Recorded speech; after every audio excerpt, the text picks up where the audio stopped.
right, guys, welcome back to Revive School. Here we are, lesson 21, and I'm just going to tell you, you thought yesterday's stories with Samson and the jawbone, the fresh jawbone, right, Kevin? And killing of the 1,000 men, and then you got to throw in 300 foxes and lighting those things on fire and putting them into a field. Like, the stories are weird. It's actually going to get weirder. That's kind of the beauty of Judges. It's like, I feel bad for them, but man, this is super entertaining. But as it's entertaining, hopefully, you ready for this? Hopefully you glean something from this. Hopefully we can learn how to not be in this cycle. Because the whole point of Judges is, well, there's lots of points in this, but one of them is that our one word for the book of Judges is judge. And that Jesus serves as a judge, as one who comes in and saves. And so what you're going to see is characters throughout the book of Judges over the period of 300 years. All of them are going to attempt to come in. That's the key word, attempt. Samson is a big time attempt, right? He's going to come in and they're going to try to deliver and set people free from that scenario. And, for the most part, they're doing a pretty good job about it. Now, where we're going to go today is in Judges 17 and 18.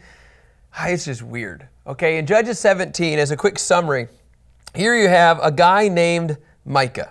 Micah all of a sudden has 1,100 pieces of silver he decides to give to his mother.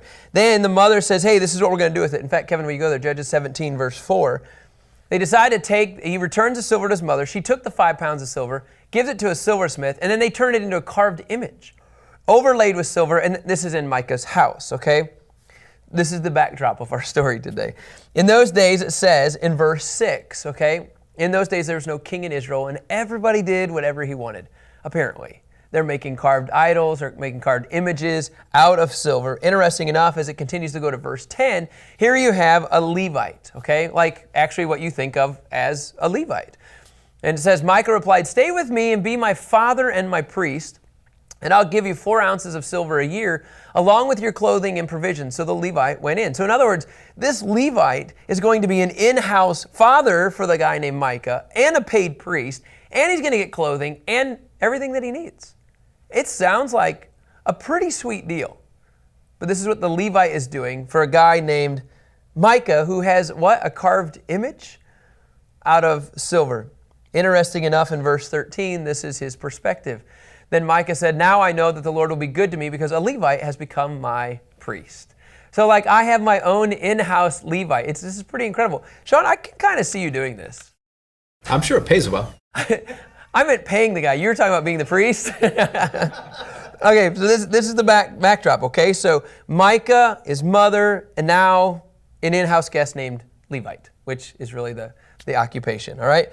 So in verse 1 of Judges 18, this is where we're going to go. Remember, we are looking for a judge in this story, okay? Keep that in mind. It's going to be hard to find, but I'm just telling you, in this chaos, he's always looking for somebody to step up and step into the situation. In verse 1, it says this, in those days, there was no king in Israel.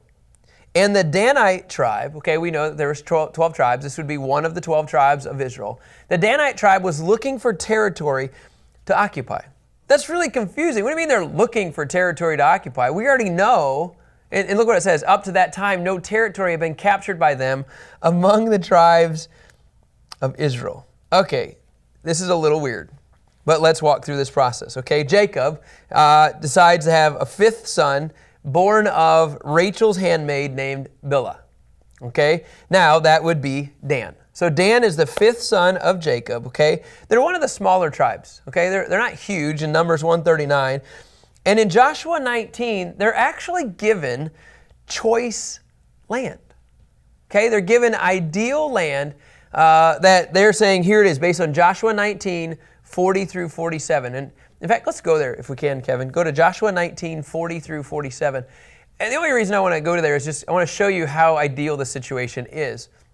The 7th lot came out for the Danite tribe by its clans. Remember, here's the allotment, right? The territory of the inheritance included Zorah, Eshtalal, Ir-Shemesh, keeps going, Shahalabin, Ajalon, that was a really bad one, Ithtalah, okay, keep going. Verse 43, Elan, Timnah, right? We've heard of this one, right? Ekron, keep going. Eltekah, Gibbethon, Baalath, keep going. Jehud, Beneberek, Gath, Rimmon, keep going. Mejararkan, and Rakon, with the territory facing Joppa. Keep going to 47. When the territories, this is interesting, slipped of the territory of the Danites slipped out of their control, they went up then against Laish, captured it, and struck down with a sword. Now, here's where I want to go with this. So they took possession of it, lived there, and renamed Laish after their ancestor Dan. Now, Kevin, let's go back to verse 1. It says we're looking for territory to occupy. Why are they looking for territory to occupy? Because they've already been given this land, right? Right. It's super weird, unless they want more. And what I'm going to do is I'm going to walk through confusion, as one commentary says, I'm going to walk through the sins of the tribe of Dan today. Okay, it's kind of being an interesting little study here. Okay, in verses 1 through 2, okay, what you're going to see is covetousness. These guys wanted something else.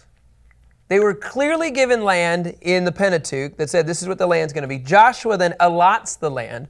But in 18 verse 1, it says they're looking for territory to occupy. Did we not just talk about a guy, a deliverer, a judge, who was actually in an area and he wanted more? What did he want? He wanted a Philistine woman, and he went out of his territory, so to speak, went out of his range, and he messed up. And I'm going to tell you, this right here, verse 1, I'm going to say at the very, very end, I'm going to tie all this together, creates massive problems, and I actually think there's a major consequence for the tribe of Dan because they did this here today. I really, not today, but when we're talking about today, and I really believe this is it is a major issue. And in fact, if you go to Judges 1 verse 34, just to put a cap to this, in Judges 1 verse 34, it says this about the tribe of Dan. The Amorites, right, forced the Danites into the hill country and did not allow them to go down into the valley. That means because they received opposition, they said, okay, we're out. So you see a transition even at the beginning of the book of Judges, this period of time. They say, well, if we can't get this, what do we want? Dude, they were given some great property, and they're like, I bet there's better real estate out there. So it says this in verse 2. Because they wanted more, they had to integrate everybody. So the Danites, what did they do? They sent out 5 brave men from all of their clans, from Zorah and Eshtaol, and to scout out the land and explore it. They told them, 5 scouts, go and explore the land. In other words, go find us some good land. Now, you know where they're looking for land, right? In places that's already been allotted. Like, this is just weird to me. They came to the hill country of Ephraim, as far as the home of Micah. Wait a minute. Okay, so now Judges 17, this is the Micah. Micah, who gave his mama 1,100 pieces, right, dollars worth of whatever, silver. And then his mom says, let's turn this into a carved image. And then in that home, who else is living there but Sean? The Levite, who's getting paid, he's getting clothes, he's getting money. This Levite is his in-house pastor, right? Okay, this is how this story gets really weird. The Danites are out exploring, and then there's Micah and the Levite and a mother. Okay, everybody on the same page? This is kind of cool. So it says this in verse 3. Did I say this at the very end? I didn't. At the very end of verse 2, it says, and they spent the night there. I just want to make sure. So 5 spies come to Micah's house, and they decide to spend the night there. Then it says in verse 3, and what you're going to see now in verses 3 through 6, okay, we've already kind of talked about sin. Here's what's going to happen with these spies. They're going to get what Wiersbe says is ungodly counsel. Okay, so they go in and covet, and I promise you this, whenever you go in and you look for something that you want, you'll hear any kind of counsel you want in order to make it work, right? You'll always, like my kids do this all the time, right? Oh, but you said, no, I didn't. No, you said it like 3 days ago. Yeah, it was 3 days ago. You know, like you manipulate the situation. It says, while they're in Micah's home, they recognize the speech of the young Levite. They recognize Sean talking. Like, I actually think this is really cool that they recognize him. Why would they recognize him, do you think? Like, if you heard a guy from New York, do you think you could tell that guy's from New York? Oh, yeah. How? His accent. There you go. So you have an accent, some form of a dialect that they know, hey, this is one of us. And they recognize the speech of the young Levite, and so they went over to him, or maybe he had a speech problem, I don't know. Why do you not talk so smart? Just kidding. Just kidding. They say, who brought you here? Like, how did you end up in this house? We're spies. You know, what are you doing in this place? You're going to blow our cover. What is keeping you here? I think they're shocked. And then the scripture says in verse 4, he told them, this is the Levite, who's getting paid, right? What Micah had done for them, and that he had hired him as his priest. It's like Craigslist. Anybody want a free priest? Or, it's... And then they said to him in verse 5, please inquire of God, so we will know if we will have a successful journey. So these 5 spies are talking to a Levite who's getting paid, right? Now, I have to do this because I think this helps paint a picture of this Levite. Sean, I'm going to change the name now from Sean to Jonathan. This is crazy to me, you guys. If you would, where do we have this here? Can you go to verse 30, Kevin? It says in verse 30, the Danites set up the carved image for themselves, and it says, Jonathan, son of Gershom, son of Moses, and his sons were priests for the Danite tribe until the time of the exile. Most commentators would all agree that the original young priest that we're talking about right now is this Jonathan in verse 30, the grandson of Moses. This is crazy to me. Now it's just kind of like, wait, now we're stepping on like holy ground. Like this is like the patriarch's lineage, right? So just to keep going here, so the priest said, hey, here's what I'm hearing from the Lord. He doesn't say that, but that's what he's implying in verse 6. Go in peace. The Lord is watching over the journey you're going on. This comes from a guy who's getting paid as a priest from a guy named Micah who has a carved image. I'm pretty sure I wouldn't buy this guy's lines. He's going to say whatever he wants. Well, of course he's going to say go in peace. And so these spies say, hey, is our journey going to be successful? Is our journey going to be, is this going to be good? Oh, yes. The Lord is watching over the journey. He's with you. Now this is where it gets really bizarre, right? In verse 7, okay? Now we're going to get, so that's your ungodly counsel. So the 5 men are like, yeah, sweet, we got this. God's going to give us to us. Now we get into verses 7 through 13, and there's a couple of things here. But the violence, now we're getting into a couple more sins these are coming from our spies, right? Violence and murder. Really, you have it verses 7 through 13. And I'm going to leave this open because we're going to come back to another section that has this as well. It says, the 5 men left, and they came to Laish. They saw that the people who were there living securely in the same way as Sidonians, quiet and unsuspecting. There was nothing lacking in the land and no oppressive ruler. They were not far from the Sidonians, having no alliance with anybody. So let's go to the map over here. What I love about this, you think about this, okay? It says the men left in verse 7, and they came to Laish, okay? Now look at this long journey that what started off, and it even says this, it started off in Ephraim, right? So it says in verse 2, go and explore the land. They came to the hill country of Ephraim, so they're in here as far as the home of Micah. And then right here's the house of Micah in this area. And then they continued on in approximately 125-mile journey. They get to Laish, and in this area, it says that they find a people group called the Sidonians. They're quiet, they're unsuspecting, nothing lacking in the land. In other words, like, hey, this is easy prey. Just all we're doing is scouting out the land. Hey, this looks like we could totally take them. They're about 30 miles to the west. No, 30 miles east. They're 30 miles east of the Mediterranean Sea. This other area, just so you know, up there, it's also known, and some of us would know this in scriptures in the New Testament, as the Phoenician area. Phoenicia area, okay? So you have the Tyre and Sidon area, okay? In the New Testament language, that's kind of what I want us to kind of have that in the imagery, okay? So think about this. It says in verse 8, when the men went back, so they went from here, and it says, then they went back to the clans at Zorah and Eshtaol. That's a long hike, you guys. That's a long walk. And their people said, hey, what'd you find out here? And they answered, come on, let's go up against them. We've seen the land, and it's very good. Why wait? Don't hesitate to go and invade and take possession of the land. Interesting enough, when you think about the original 12 spies, the tribe of Dan that was represented did not say this. They were scared, right? Now they have 5, and they're saying, oh yeah, we have this land. And so it continues on in verse 10. When you get there, you're going to come to an unsuspecting people in a spacious land, right? For God has handed it over to you. It's a place where nothing on earth is lacking. In verse 11, it says this, 600 Danites, okay, departed from Zorah and Eshtaol, and they armed with weapons of war. So 600 Danites, okay, from the tribe of Dan, they're going up into an area that's not theirs. And it comes back to covetousness. It comes back to because they coveted something. I think this is actually important. They received ungodly counsel to make it work. Oh yeah, It's totally going to be blessed. No, it's not. It wasn't blessed from the very beginning of this process. And then in the process, as it keeps going, now watch, you're going to experience violence and murder. So here's what it says. So 600 Danites departed from Zorah. Now, I do want to say this. At one point, there was a whole lot more soldiers in Dan. I don't know. We're not really sure on the time frame of, is this the small army or is this only what survived? But you know, in Numbers 1, 38 and 39, Numbers 1, 38 and 39, think about this, you guys. Somewhere in there, they've lost their confidence. Somewhere in there, they've lost their, like, I can do this. Go to verse 39. It says, the descendants of Dan, look at this. Those registered were 62,700. So you have 600 soldiers that are going now.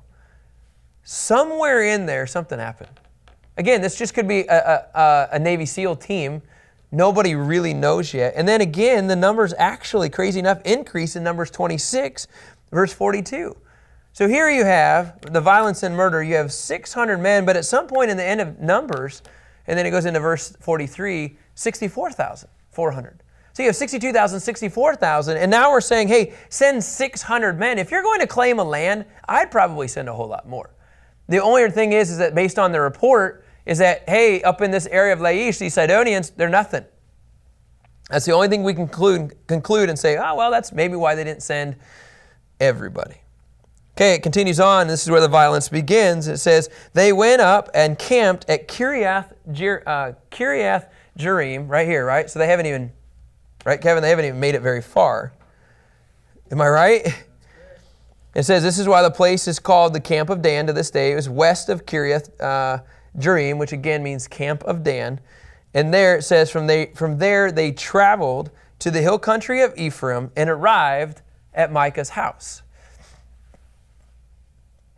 Haven't really made it super far yet, but I wanted to give you a visual of 600 men walking in, and then in verse 14, right?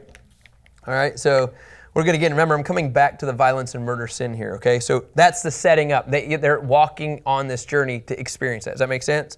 So it hasn't been completed yet, but now when you go into another area of sin, like I feel like I'm like a beat cop right now for Dallas. It's breaking and entering.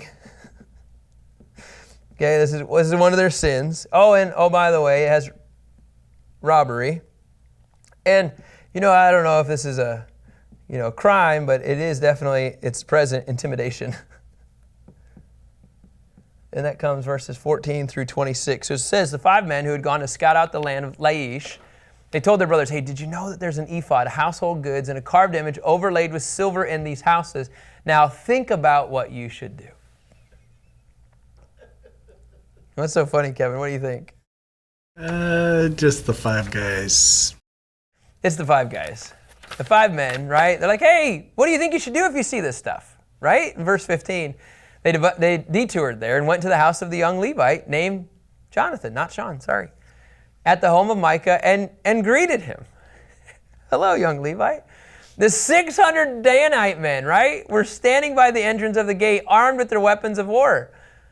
What are you guys doing here? Then the 5 men who had gone to scout out the land went in. They went into the house. They took the carved image overlaid with silver, the ephod and the household idols, while the priest was standing there by the entrance of the gate with the 600 men armed with weapons of war.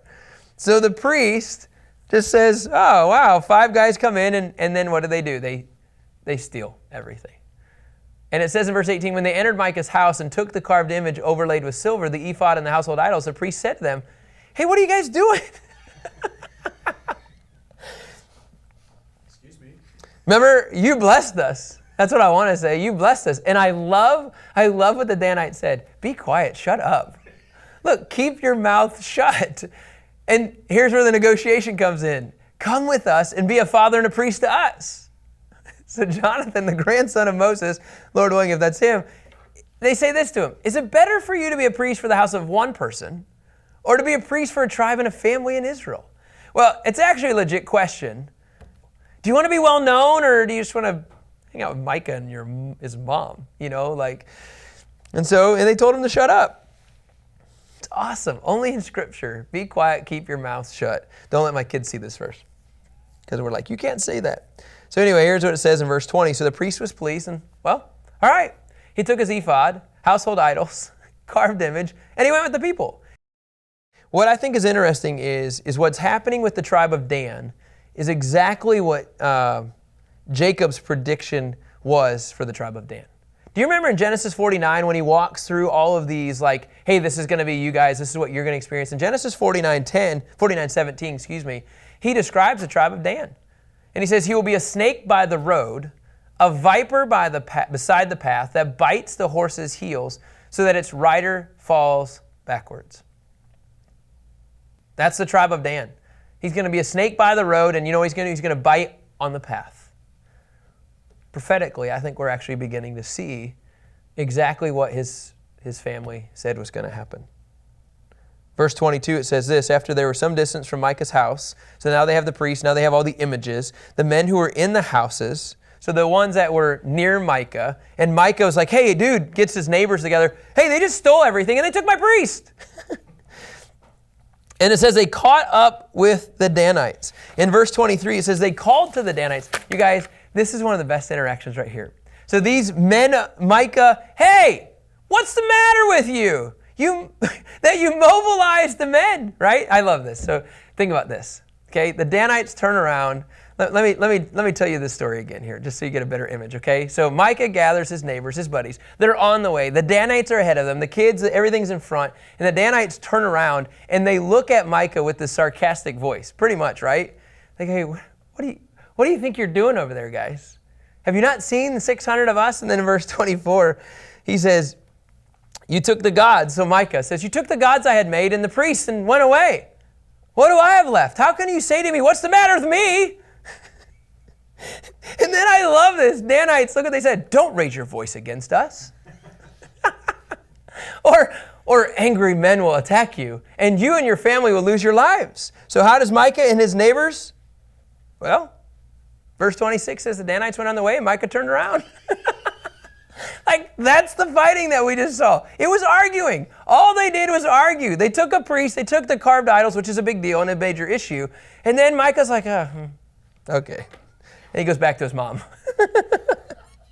I mean, it's just a weird story. And then here we go. Okay, remember I told you we were going to come back. This is where we get back into the violence component. Because right now, I mean, nothing's really, they just yelled at each other. Right? Now, that's bad if you yell at each other. But it says, after they had taken gods Micah had made and the priests that had belonged to him, they went to Laish. So here they are. They finally made it all the way up here, right? Because where were the people at that they wanted to take? Where was the land that they wanted to take? Everything was right up here. It says they went to Laish to a quiet and unsuspecting people, and they killed them with their swords and burned down the city. They rebuilt the city. They lived in it to a land that really was not supposed to be theirs. And in verse 29, it says they named the city Dan. That was original, right? Actually, let me go back to verse 28. There was no one to rescue them because it was far from Sidon and they had no alliance with anybody. It was in a valley that belonged to Beth Rehob. They rebuilt the city and then lived in it. So most of the times when you don't burn down cities, because then you have to take the time to rebuild it. This is actually unusual that they burn it down and they actually took the time to rebuild it. That takes a while. So when you think of in between 27 and 28, this was a process here. Then you get into verse 29. They named the city Dan after the name of their ancestor Dan, who was born to Israel. And the city was formerly named Laish. So now that's gone. City's gone. Rebuilt it. Everything is becoming new. And then the Danites, here's where it goes, is that the Danites set up the carved images for themselves. And then here's our friend, Jonathan, son of Gershom, son of Moses, and his sons were priests for the Danite tribe until the time of the exile from the land. It's never a good slope when you start with sin. It just gets slipperier and slipperier. In fact, it says, look in verse 31, this is how bad it got. They set up for themselves Micah's carved image that he had made, and it was there as long as the house of God was in Shiloh. Holy cow. Here's what we're talking about, you guys, okay? A couple things. MacArthur says the ark of God was far away from them, okay? Because they're way, way, way, way up here, right? And so then they justified their idolatry by their distance. Oh, we don't want to walk all the way back down to Shiloh to worship the Lord. And so then this caused, because of their distance, this caused, as MacArthur said, perpetual idolatry for many generations. just by simply saying, my distance doesn't allow me to experience God. Now here's where I think for the tribe of Dan, it gets actually a lot of people in trouble, even in the American church. How many times do we come up with scenarios of, and this is a horrible example because I know churches everywhere, but like, oh, I can't go to church on Sunday. You know, I have X, Y, and Z. So we begin to come up with all of these excuses. Well, the tribe of Dan just said, well, heck, we're just going to move this way so we don't even have that option. Here's where it gets really sticky. Warren Wiersbe says the first tribe, okay, Dan, they became the first tribe to officially adopt, this is crazy, an idolatrous system of religion out of all the 12 tribes. The tribe of Dan was the first one that set up a false religion. In fact, when the kingdom was divided, Jeroboam the first of Israel, he would set up the golden calves in Dan and Beersheba, encouraging the whole nation to turn away from their true and living God. And it was in Dan. Dan became that's the tribe that started that. Now here's where I want to go, and here's where I really want to just close everything. And I can't prove this, and I don't know if anybody else can as well. But I want you to go to Revelation 7, verse 5 through 8, Kevin. Revelation 7, 5 through 8. I really believe that there are consequences for everything we do. Now, in the 144,000, okay, we know that the 144,000, okay, are not some current religion today, just so you know. There are religions today, false religions that say they are the 144,000. That's the most ridiculous thing ever, you guys. The 144,000 are Jewish evangelists, okay, that come from the tribes of Israel. Okay, they're Jewish evangelists. Doesn't that sound crazy? There's going to be Jews that are going to evangelize, yes, about the Messiah. And they're going to come from 12 tribes. I want to read through this, and I want you to see what you don't notice. 12,000 are sealed from the tribe of Judah. 12,000 are sealed from the tribe of Reuben. 12,000 are, can you go back, from the tribe of Gad. It continues on, 12,000 are from the tribe of Asher, 12,000 are from the tribe of Naphtali, 12,000 are from the tribe of Manasseh, 12,000 are from the tribe of Simeon, 12,000 are from the tribe of Levi, 12,000 from the tribe of Issachar, 12,000 are from the tribe of Zebulun, and then we're going to go to two more, 12,000 from the tribe of Joseph, and 12,000 sealed from the tribe of Benjamin. There's no Dan. In the end, when the Lord entrusts 12 tribes, Dan is left out. Can I prove that it's because that they instituted the first idolatrous religious system within the tribes of Israel? No, I can't. But I do think there's a really good chance that that was not the Lord's plan. And because of that, okay, I'll use somebody else. And so that's kind of what I see. And you know how it started? Just simply coveting another piece of land. Isn't that crazy? And when you covet, it leads to all kinds of other issues. And that's really, really, really what we want to unpack today, you guys. There's a lot here in Judges 17 and 18. Hopefully, this encourages you to keep your eyes on the Lord, not on anything else. All right, we'll talk to you tomorrow. Thanks.